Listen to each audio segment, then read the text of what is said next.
Daikatana is the brainchild of John Romero, the co-founder of id Software and the lead designer of Wolfenstein 3D, Doom 1 and 2, and Quake, the first-person shooters that gave birth to the FPS genre before Halo and Modern Warfare ruined it.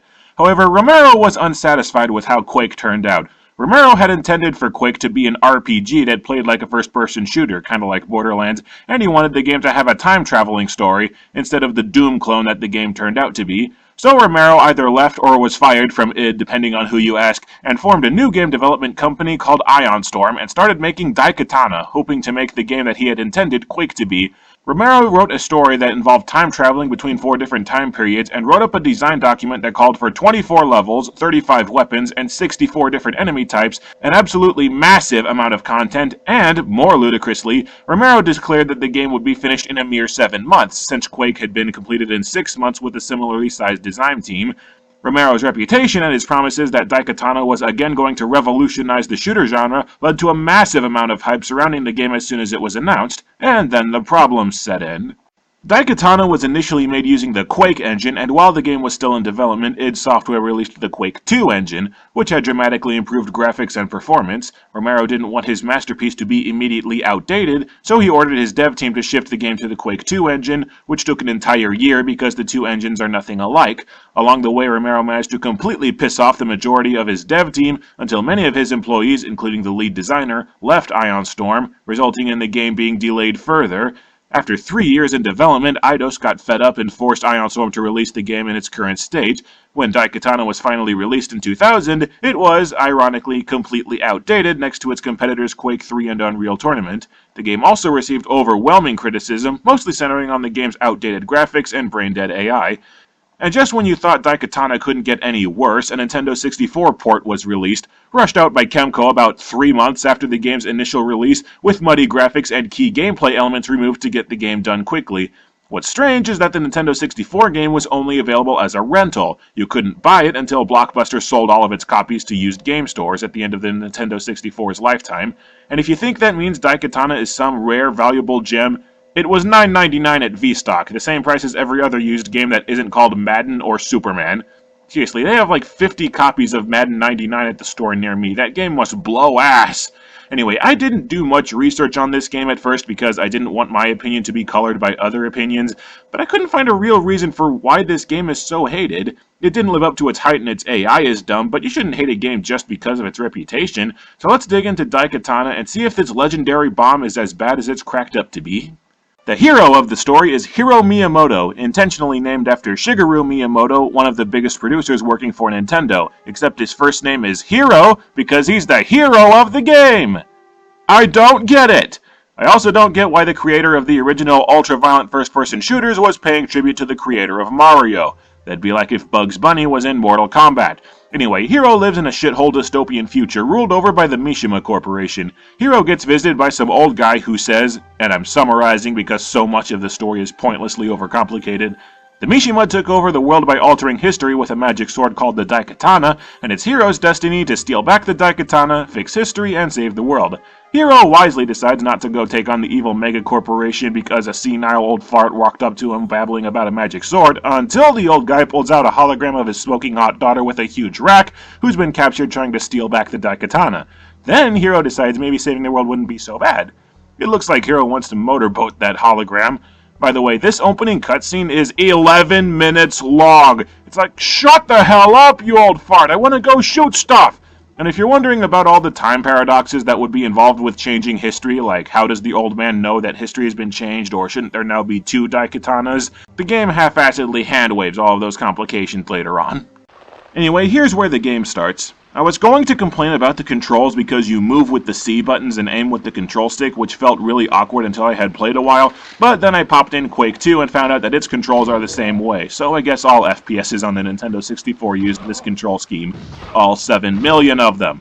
My first life lasted about 3 minutes because the first enemies you run into are mounted guns that are small, difficult to spot, some cannot be destroyed without locating a nearby generator, and when you get shot you aren't told which direction you were shot from, so it's disorienting as hell trying to figure out what shot you, especially when what shot you is a tiny little gun fixed to the ceiling that you can barely see. It also took me a while to figure out how you get past this wall where you have to duck and crawl because I couldn't figure out how the hell you duck, so I just start pushing every button.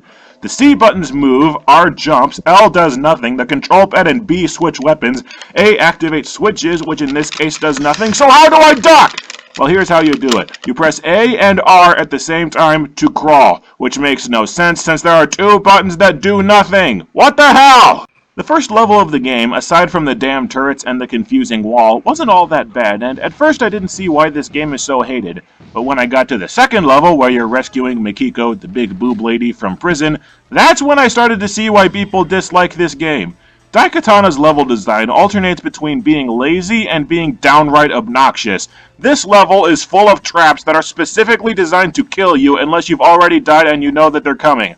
I died in one room where a huge robot jumps out at you from behind a corner, immediately pins you into a corner, and punches you to death. Enemies ambush you from around corners quite frequently, actually. There's one room where you go up an elevator, jump to a ledge, and the elevator goes back down, so you're forced to hurl yourself at the ground and break your legs if you want to cross the room. And enemies shoot at you from 3 different directions while you're on the elevator, and the random bottomless trap holes at the level. And of course, the levels don't have any checkpoints, and you have to start over every time you die. I also hated the room where you have to extend a bridge, and the bridge kept retracting before I could get to it, until I found out that, much like Batman Beyond Return of the Joker, the game gives you the option of restricting your motion to a leisurely stroll instead of running.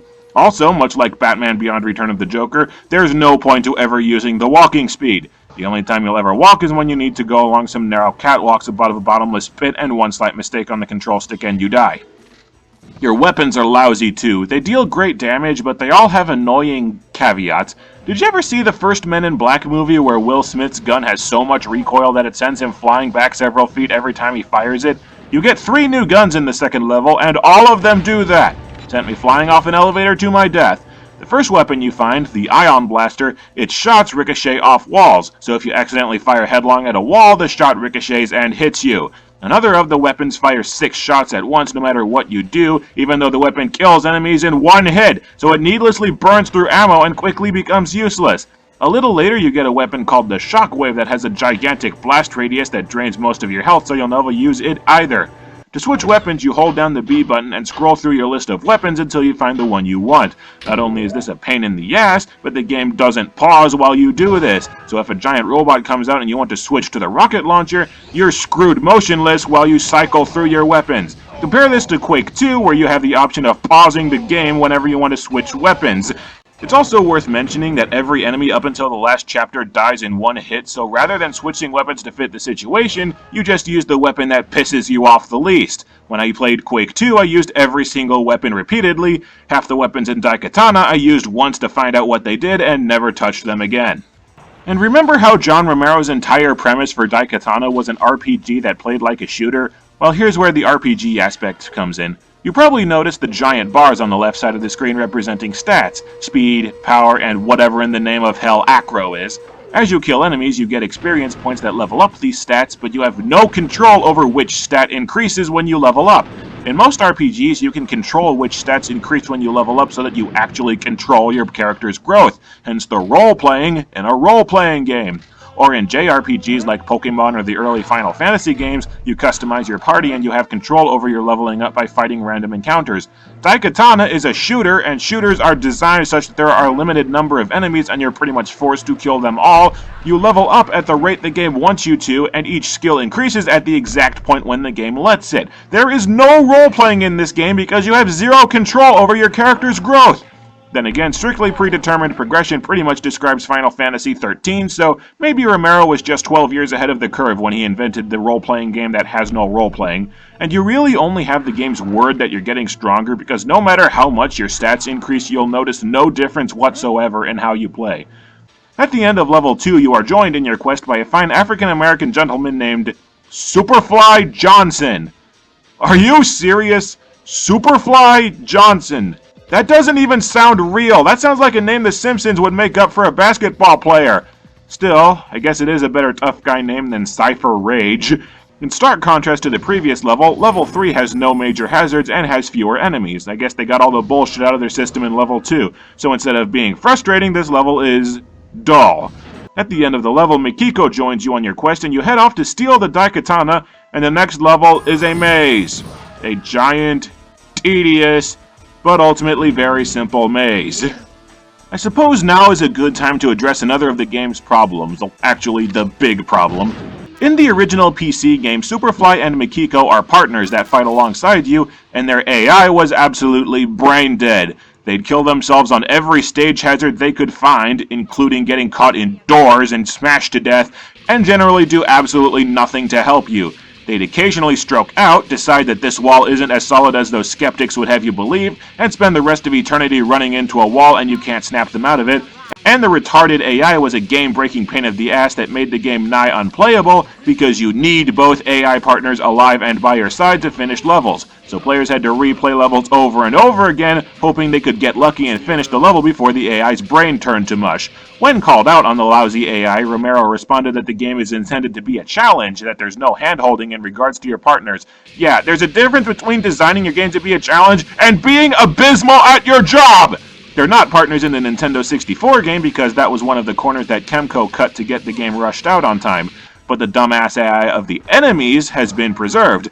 The vast majority of enemies either don't shoot at you, wait several seconds before shooting at you, or fire really slowly at you even if they have a clear line of sight. I don't think enemies can move and shoot at the same time, and enemies would sooner run towards you than shoot you. They generally don't shoot unless they're at point-blank range, and enemies with melee attacks just run straight towards you, whether there's an obstacle in their way or not. There's also very little variety to the enemies. You've got shooters, melee fighters, 2 levels with someone that can fly, and that's all you get. After you solve the Mishima's maze, you steal the Daikatana, and then the Mishima pops up with his own Daikatana. What's funny is that I know why there are 2 Daikatanas, but the game doesn't give an explanation other than it's time travel, this shit happens. The Mishima sends Hiro and his friends back in time to ancient Greece, which is where Chapter 2 of the game begins. Now you'd figure that in ancient Greece you wouldn't be able to use your high-tech weapons anymore, and since you're in ancient times, maybe you would have to use new weapons that are complete crap since there's no technology. Maybe you'd have to make do with a bow and arrow or a broadsword or something, taking advantage of the game's time-traveling story. Nope! As soon as you enter ancient Greece, you find Poseidon's trident. You find the weapon that a Greek god uses to command the seas just lying around on the ground. And later you find what I can only assume is Hades' pitchfork because it can immediately poison and one-hit kill any enemy.